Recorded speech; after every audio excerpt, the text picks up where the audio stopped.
Growing up in a stressful home life often does more to a person than they care to realize. So much so that even as an adult, this isn't something that's fully realized without affirmation. We're constantly stumbling against roadblock after roadblock, usually on things that your peers seem to see as just simple.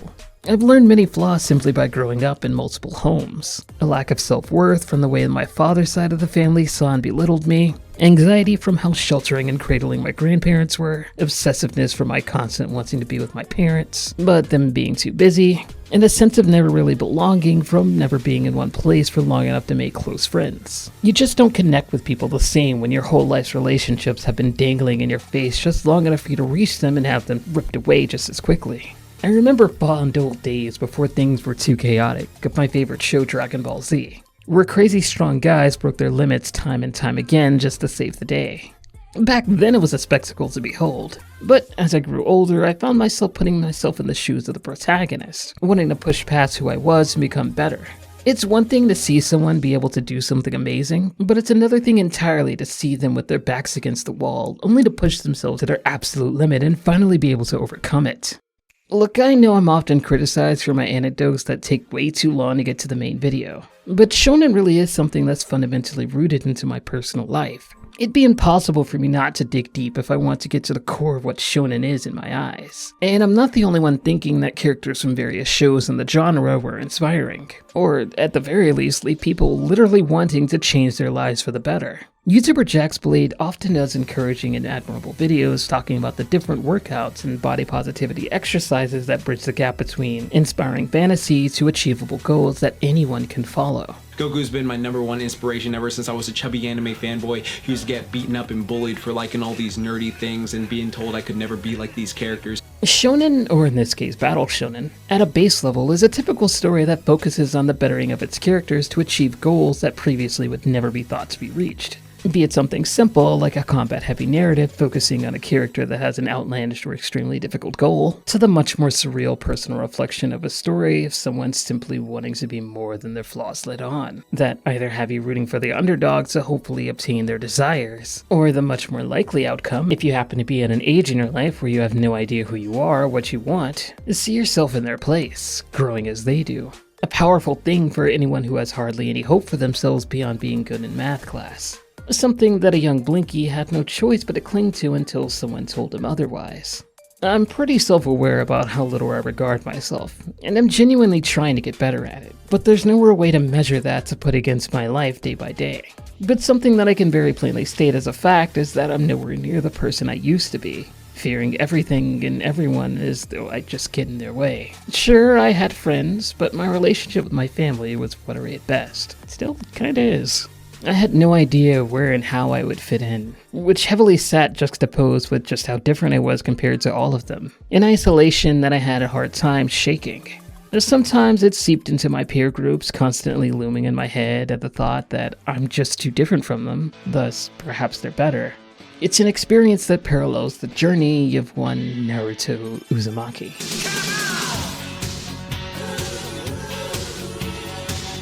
This show is colorful, fast-paced, and filled with emotional scenes that was nothing like anything I could watch at the time.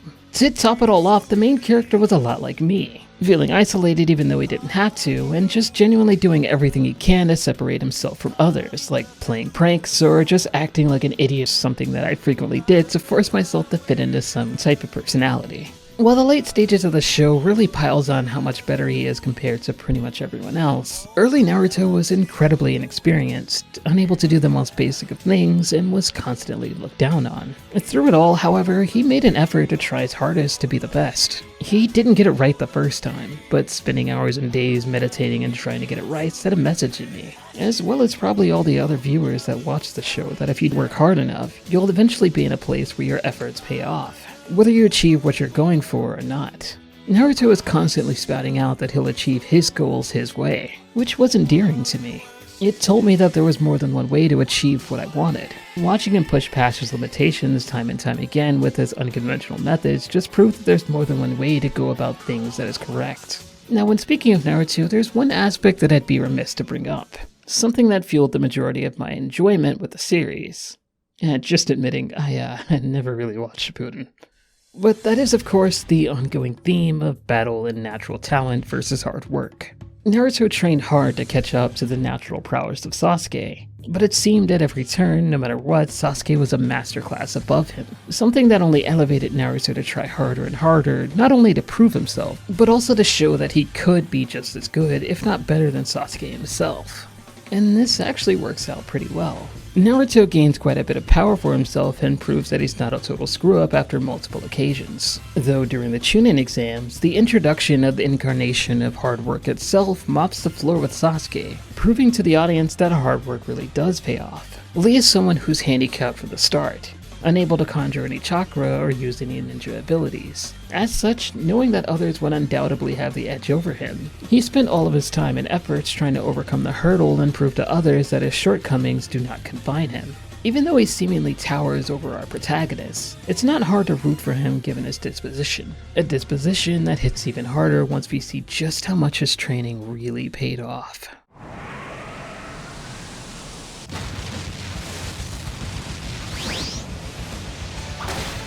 Gaara is an unstoppable monster, gifted and cursed with unbelievable power. Throughout the show, Gaara's ruthlessness has been displayed as a force of pure unruly destruction.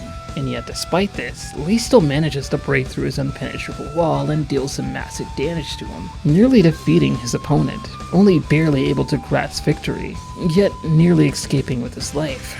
I think it's a very cathartic scene considering when I hear most people talking about how awesome the scenes from the OG Naruto was. This is often brought up instead of the breathtaking animation from the final showdown between Naruto and Sasuke near the end of the first series. Mostly because this fight represents the captivating experience of someone who's spent their whole life trying to prove themselves, and someone who's spending their entire existence making others fearful of them, of their monstrous, invincible power.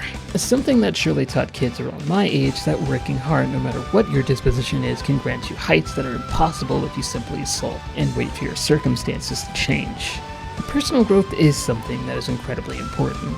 Comparing what you can do to others is not only unhealthy, but it can cause you to stagnate rather than move forward, seeing the world as an unconquerable mountain, rather than a challenging hike. The mantra of Shonen is often about bettering yourself. Sure, having goals is an important thing to strive towards if you want a fulfilling life, but being better than the you were before is something that can make progress feel like it's working for you.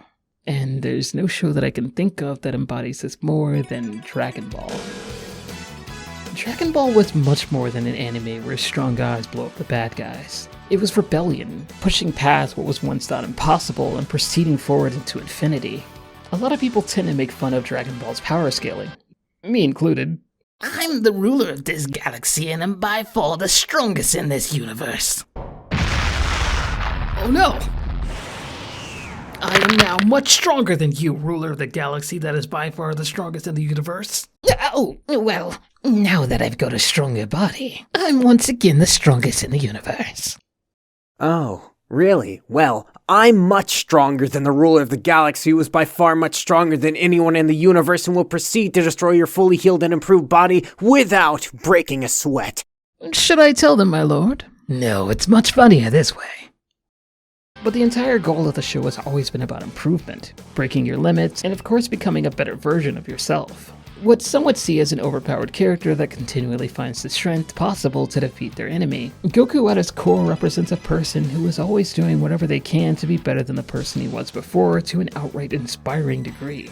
It's why villains like Piccolo, Vegeta, and Tien, foes that were only after absolute power, came around in the end and realized that power without growth leads to self-loss. The show often depicts Goku as someone who's constantly attempting to push past his limits. Oh, I wonder where you heard that before.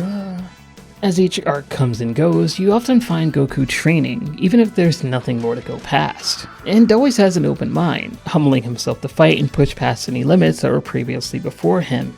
And it's honestly no wonder why near the end of the series he's able to punch the fabrics of reality into earthquakes. Around him and the supporting cast is a group of team members that simply want to catch up as he soars past them, with each of their personal growths rivaling the people that they once were.